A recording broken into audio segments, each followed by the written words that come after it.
defining wise leadership, just to contrast, smart leadership was application of intelligence for self-interest. Here, it is leveraging that smartness for greater good. You can call it noble purpose, you can call it common good, that is leveraging it for somebody other than what is in it for me or what is in it for my organization. That is how you move from smartness to wisdom.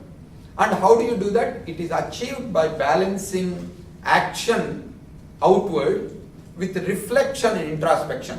Reflection on the changing world scenario and introspection on what is it that I can contribute to the world that is outside of me. When you can bring the reflection and introspection to balance action and application of intelligence, then you are bringing wisdom to go hand in hand with your smartness. And I also believe, as I researched large number of times, with a lot of interviews, the humility and ethical clarity seem to come when you can bring that kind of a balanced approach to application and introspection. So, of course, just like there are two kinds of smartness, Aristotle defined two kinds of wisdom as well. He called Sophia as the spiritual wisdom and Phronesis as the practical wisdom. And so this particular book which we looked at, and as we are defining the wise leadership, I am specifically looking at the practical wisdom, even though it is informed by the spirituality. But I do believe it is important to pay attention to it, and the way in which I drew upon it is from the three circles. The business that we are engaged with, the spirituality that informs our meaning, passion and purpose, and the science and technology that gives us the tools and that gives us the cognitive framework, neurological frameworks. At the intersection of these three, because these are the three domains we have to play with wherever we are. It doesn't matter whether we are students or business leaders or teachers or political leaders. In the middle of all of them is where there is an opportunity for us to ignite our wise leadership. That is what I am talking about. So if I put it into an image, the smart to wise movement is not a linear movement. It is not about going from smart as a point A, wisdom as a point B, but it is more circular. In some respects, two ends of the spectrum are defined by the functional smartness and the business smartness. And obviously, in this time of complexity, we do want to maximize both ends. We do want to actually increase the movement of the pendulum to the two extremes. But by doing so, we are also increasing the intermediate space. The wise leadership is about not getting stuck on either end of the pendulum, but the ability to see what is on the other side and respect the other kinds of perspective. So if we are functional smart, we may need to dial up a little bit more. If we are business smart, we may need to dial down self-interest. So in that respect, I am looking at it as wisdom pivots smartness. So wisdom is something that gives you large number of choices, whereas smartness limits you on one end of the spectrum or the other end of the spectrum. In a systemic way, both the business smartness and the functional smartness have got good side and a bad side.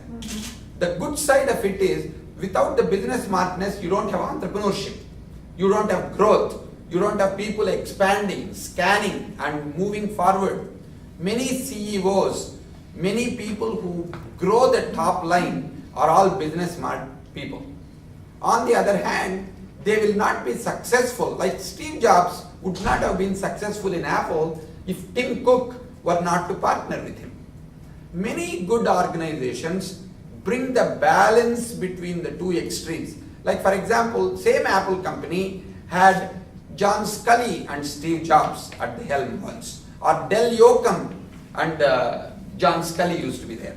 So many organizations, I'm finding, that's the reason why there is even a movement saying the chairmanship and the CEO role has to be broken up, so that there are two different polarized opinions, when they are both considered, the capability of the organization increases.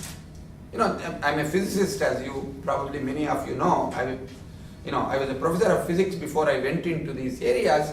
What I do find is the capacity of a battery or a capacity of a charging system depends upon how separated are the positive and the negative poles of a battery.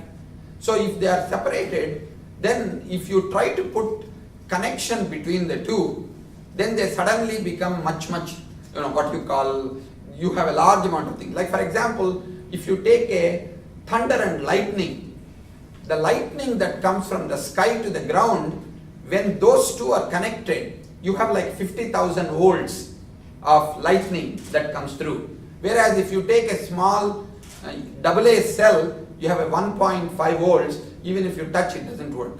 On the other hand, because we are talking about capacity, if you take a 12 volts car battery, the voltage is small, but if you try to touch it, because it has so much of capacity, that means the current that passes through you is so much, the car battery can be pretty devastating for many people. So it is not how much, is it a 110 volts or 12 volts, but it is how much current is passing through you. So that is the capacitance that is built. Similarly, in this case, red and the blue are like the two ends, positive and negative ends of the smartness spectrum. In a global leadership, we do want to increase the capacity of that smartness. But the wisdom is not to think positive is better or negative is better, but to be able to use both front of the hand, back of the hand. That ability to balance the polarities and to deal with the dilemmas. When we become very good at dealing with the dilemmas, then we become successful. Like for example, one of the Supreme Court justices who stepped down, I had a chance to interview him a few years ago. What he told me is, by the time a decision comes to the Supreme Court, majority of the scenario is, it's like a 51-49. But that 51-49 is very difficult because each of us have our own biases. Because of my bias, whether I'm a conservative or I'm a liberal, that 51-49, I can't see it. I will only look at what is fair, what is not fair, what is appropriate, what is not appropriate. From that context, if I were to really begin to think about it much more cleanly, then after some objectivity, after some introspection, I begin to see evidence is a lot more in this direction. It becomes 55-45. Once I see a movement in one direction, if I am able to stay open, very quickly it becomes 60-40 or 75-25. Then I say, how stupid could I be? How could I not see this? Without recognizing, suddenly I moved from my bias. I became more mindful and more open to see the world as it was. And then, if I am free and fair, I will make the judgment that is appropriate. This process of discernment is actually what is one of the 6 capabilities I talk about. I'll go into that a little bit more. So that global leadership requires significant discernment, because what you consider as legal in one country is illegal in another. What is considered to be ethical in one country is considered to be immoral in another country.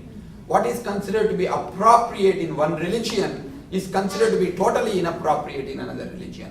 So we need to really begin to look at it not from a black and white perspective, how to deal with series of grays which don't have too much of a difference from there. That's the reason why wise leadership is extremely important in the global context that we live in today. In past 3 weeks, we were in Asia, and I ended up actually having a 7-city tour almost in past 2 weeks, and there is significant interest. Like there were like 2,500 copies were ordered in a matter of 2 weeks. Number one. Number two, they were saying use this as a framework. Now you have a business leadership. Create a smart wise leadership in the education field, public leadership, and what you call entrepreneurial leadership.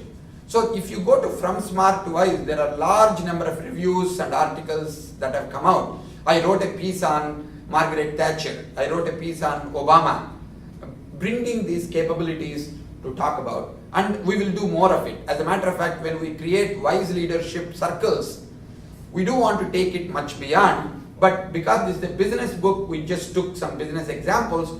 But principles are more universal and they seem to be the same, no matter whether they are in the domain of business or non-business.